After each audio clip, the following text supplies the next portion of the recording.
दोस्तों, नदिया के पार फिल्म आज भी लोगों के दिलों में सिहरन पैदा कर देती है।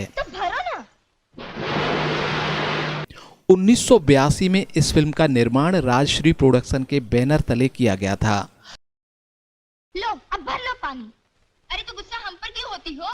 गांव की पृष्ठभूमि पर बनी फिल्म नदिया के पार जब 1982 में रिलीज हुई तो सिनेमा घरों में युवाओं का हुजूम उमड़ पड़ा। रस्सी टूट नहीं गई थी, फंदा खुल गया था। सोते जागते बस एक ही नाम। यह फिल्म गांव वालों के दिलों में ऐसी समा गई कि फिल्म के किरदारों में गांव वालों को अपने गांव के लोग नजर आने लगे।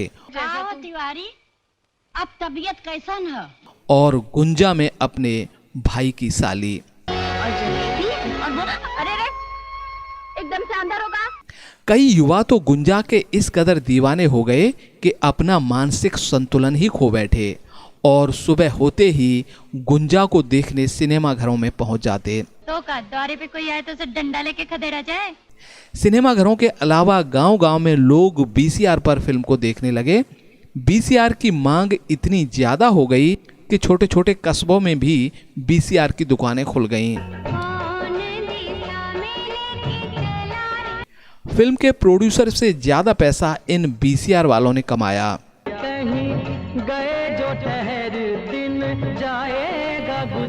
फिल्म नदिया के पार की कहानी केशव प्रसाद मिश्र ने लिखी थी और ये कहानी उनके एक उपन्यास कोहबर की शरत पर आधारित थी। फिल्म का पहला भाग तो उपन्यास की कहानी से लिया गया, पर दूसरे भाग में फिल्म को बदल दिया गया। दरअसल कोहबर की शरत में गुंजा की शादी चंदन के बड़े भाई से हो जाती है और कुछ दिनों बाद चंदन के बड़े भाई की मृत्यु हो जाती है और फिर गुंजा भी चंदन का घर छोड़कर चली जाती है। लेकिन नदिया के पार फिल्म को सुखद बनाते हुए चंदन के बड़े भाई की शादी रुकवा कर गुंजा की शादी चंदन के साथ की जाती है और फिल्म का सुखांत होता है। तुम चिंता मत करो, ये देवता ही तुम्हारा पति देवता बनेगा। नदिया के पार फिल्म की भाषा अवधी और भोजपुरी थी, पर भाषा क्लिष्ट न होने के कारण हिंदी भाषी लोग भी समझ लेते थे। अपने बुआ और फूफा के घर में तक तिनका भी नहीं तोड़ती।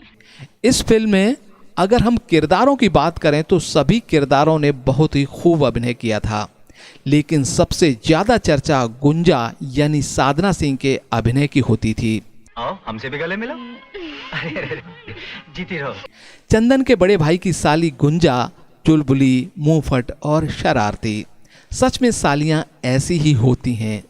मालूम हो गया, चक्की ना।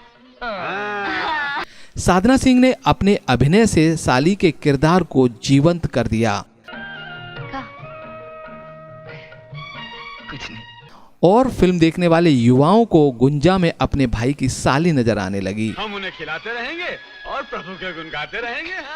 फिल्म नदिया के पार की शूटिंग उत्तर प्रदेश के जौनपुर जिले की कैराकट तहसील के विजयीपुर गांव में हुई थी।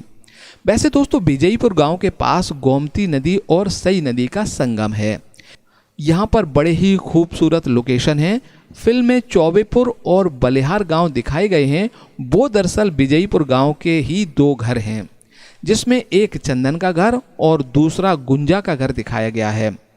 फिल्म की शूटिंग आसपास के 15 किलोमीटर क्षेत्र में हुई, जिसमें गानों का फिल्मांकन, मेले का दृश्य, ये सब आसपास के मंदिर, खेतों व वहाँ के कच्चे रास्तों पर शूट किए गए। विजयीपुर गांव में कुल 28 दिन शूटिंग हुई और उस समय जो तकनीक उपलब्ध थी उस हिसाब से ये फिल्म बहुत ही अच्छी और लोगों के दिलों में जगह बनाने में कामयाब हुई। जोगी जी माँ, जोगी जी, लगी है